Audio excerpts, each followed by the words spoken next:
This is the all-new Hummer EV, and today we're pitting it up against its granddaddy, the Hummer H1. We're gonna take a look at the Hummer's history and put these things head to head to compare the driving experiences of these massive American honkers. Gas versus electric, analog versus digital. Which one's better? And most importantly, which one wins in a tug of war? I'm Justin, he's Jeremiah. Welcome to Donut. Excuse me, sorry, excuse me, thanks, appreciate it. I'm in the 2022 Hummer EV pickup, but this isn't your grandpa's electric vehicle. It's got 1,000 horsepower and it can do this. The MSRP of the Hummer EV is $110,000, but last year, one sold at auction for $250,000. And for all that money, this thing better be futuristic, but you take one look at the cockpit, definitely delivers. To be honest, it's a little overwhelming with all the technology inside of this thing, but it begs the question, do all these bits, bobs, and buttons really make this thing any more fun to take off-road? Let's talk about how we got here. Now, up until the Vietnam War, America's main military vehicle was the Jeep. But as war technology and tactics evolved, so did the military's need for a more capable vehicle. That's where the HUMVEE comes in.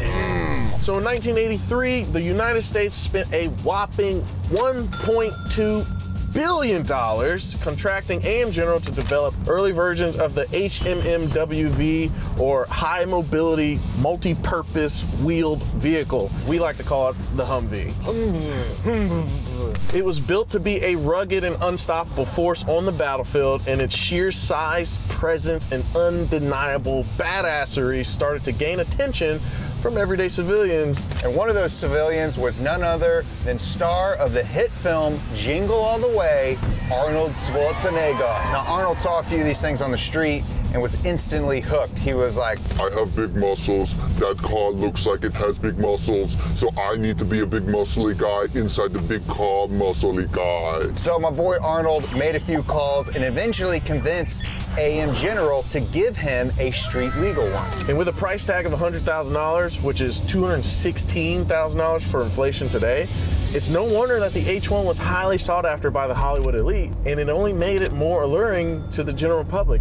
Jer, have you ever driven a H1 Hummer? I have not. Well, Jer, we're about to pull up on a Hummer H1, and I don't know about you, but I am stoked to see this thing in person and finally get to drive one. The Hummer H1! Boom, baby, in all her magical ebony glory. The Hummer H1 Alpha, the most powerful Hummer H1 to have ever came out. It has a 6.6 liter Duramax turbo diesel, making a whopping 300 horsepower. Ooh, this is gonna be exciting when we do a tug of war a little bit later. Especially with only 520 torque. This one is imported from Japan. Born in America. Yes. Did a little study abroad in Japan, and the parents called it back home. They said, hey, you're done, all right?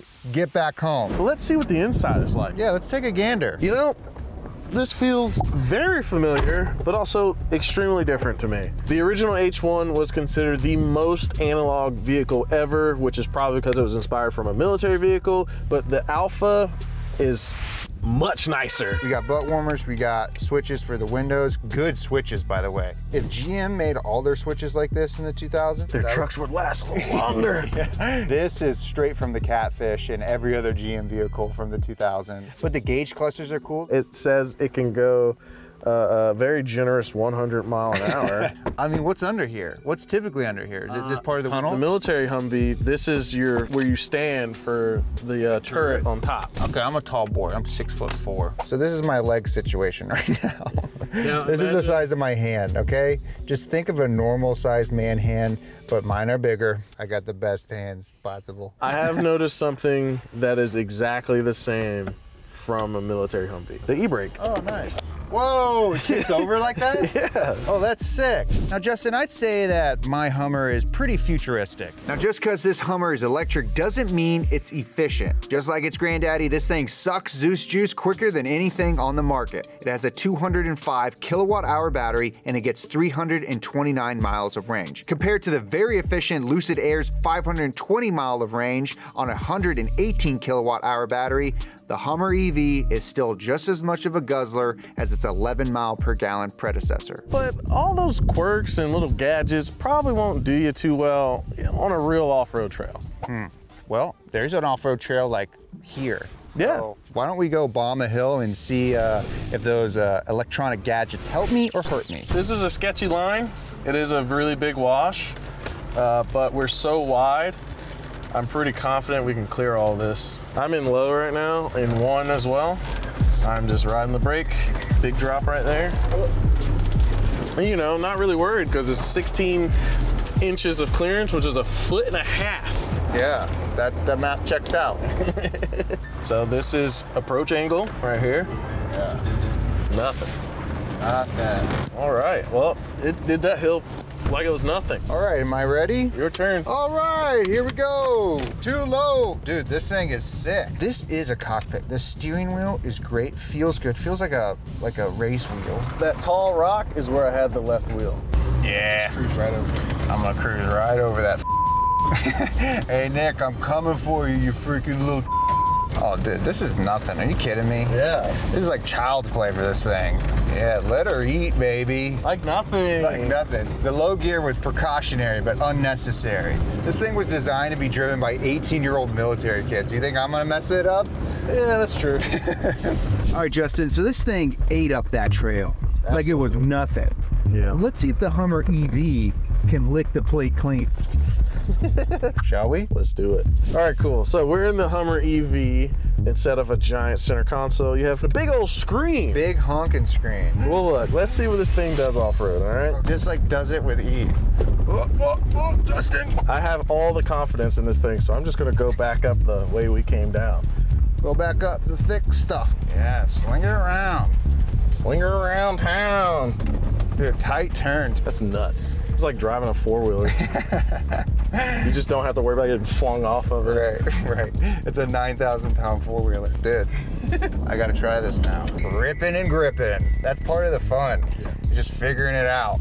It's no ways it is wide. I'm telling you right now, it's not as wide. It doesn't feel as wide. It's not as wide. From center of wheel to center of wheel cannot be as wide as the H1. We just dropped into some pretty big ruts, and we didn't even feel them. Oh, like nothing. Yeah. Are you Family show, family show. This is a rally car, but a truck. Man, that was fun. Dude. That was a lot of fun. Dude. Not many things get me perked up. Yeah. But your boy's perky. Like, it's so technology driven that it feels like a throwaway toy. Yeah.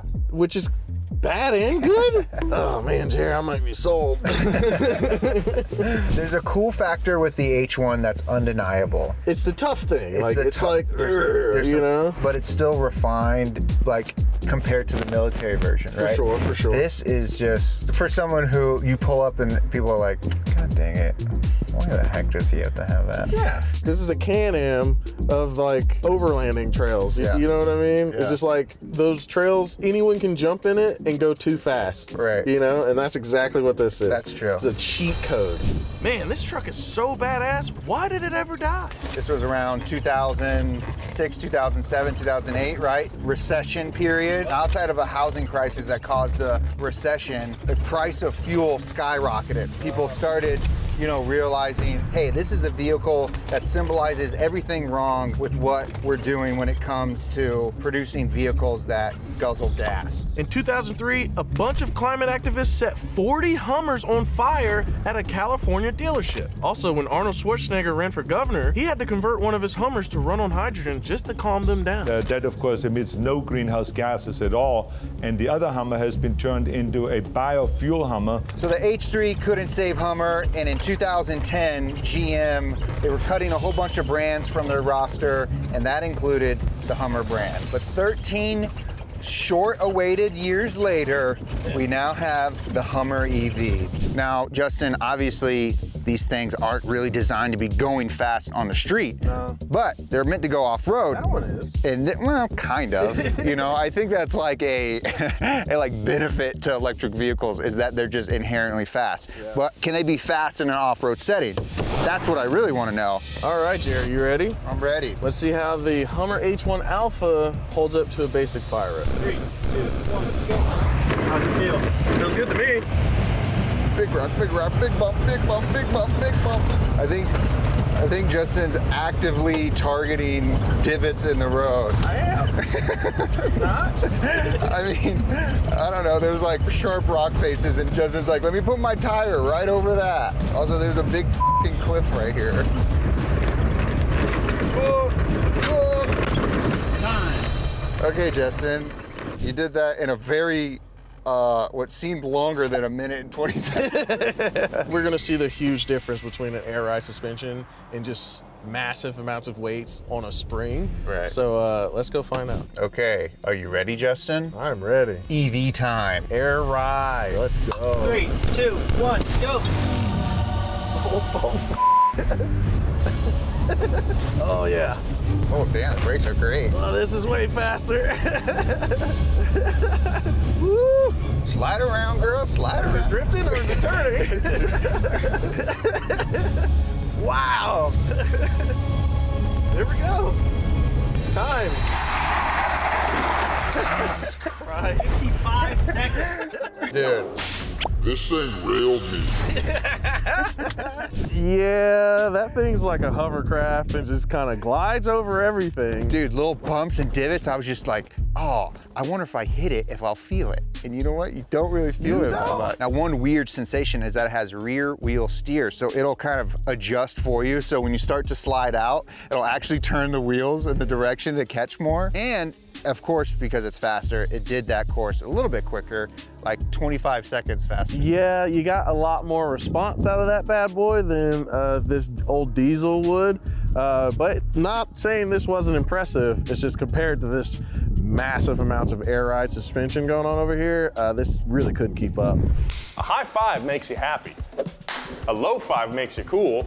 And a $5 bill makes your dream come true thanks to today's sponsor, Shopify. Shopify's $5 starter plan makes having a business more accessible than ever.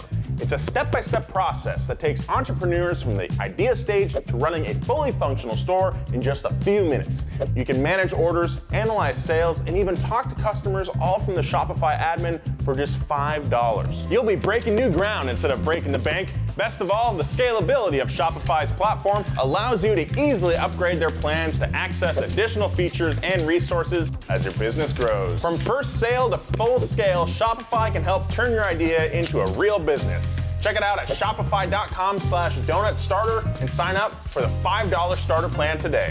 Jared, I hear there's something called WTF mode in this vehicle. Watts to freedom mode. The Hummer EV has a mode where it lowers the vehicle and then it preps the batteries that allows for the best amount of power output to give you the best launch and decrease your 0 to 60 time as much as possible. Watts to freedom, stand by. It's got this cool little like moon rover airstrip kind of going on. Yeah, that's pretty cool, very video game-esque. Okay, you ready?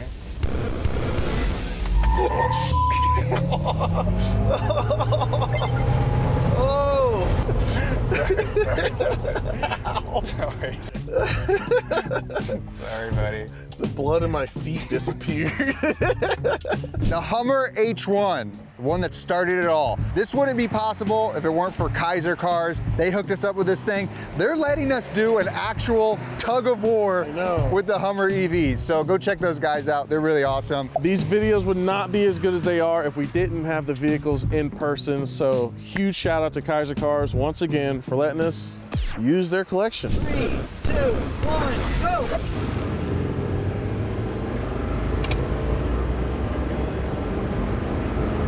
60. All right, Justin, 0 to 60 in 14.38 seconds.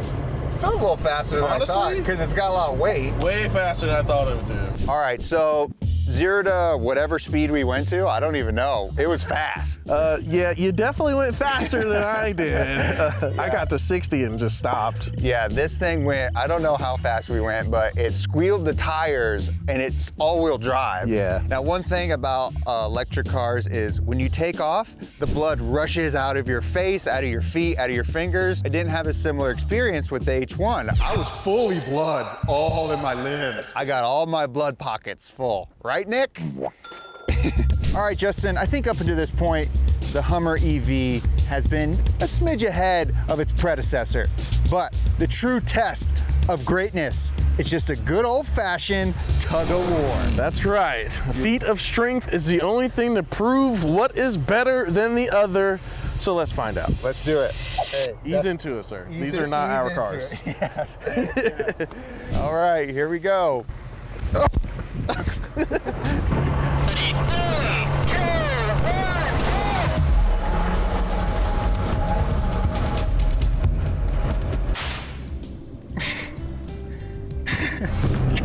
I'm done. Wow. It just had it loaded up on torque, didn't do anything. That's wild. It wouldn't spin the wheels or do nothing. That's insane.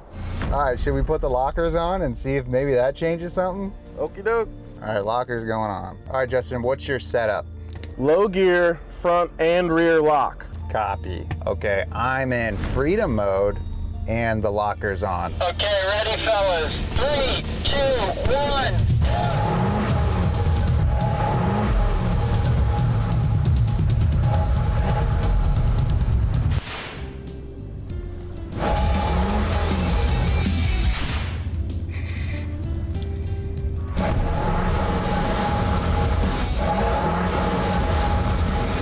Wow, that's crazy.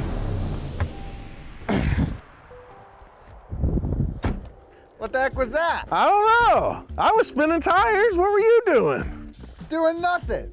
It looked like it. That's why numbers don't really matter Exactly. a lot of times. Because this has 500 foot-pounds of torque, right? Yeah, 520. This has 11,500, which we knew was bogus. What's the big conclusion? I thought, to be honest, I was like, I'm about to pull Justin over this hill. Because this thing has just been like blowing my mind the entire day. So I thought for sure it would end in this very climactic tug of war. Yeah. The new versus the old. Silicon Valley Tech Bro versus Macho Man Randy Savage. So when they do torque ratings on electric vehicles, they factor in the gearing ratio in the diff, and then it's basically a multiplier. I guess it all just boils down to whether you want to accept electric or not and have fun with your off-road appliance, or buy the tool for every job that everyone knows is tried and true. Guys, thank you so much for watching this and everything else at Donut. Follow us on Instagram at Donut Media. Follow Justin. Justin Freeman. Follow me, Jeremiah Burton. Till next time. Y'all have a good one. Bye for now.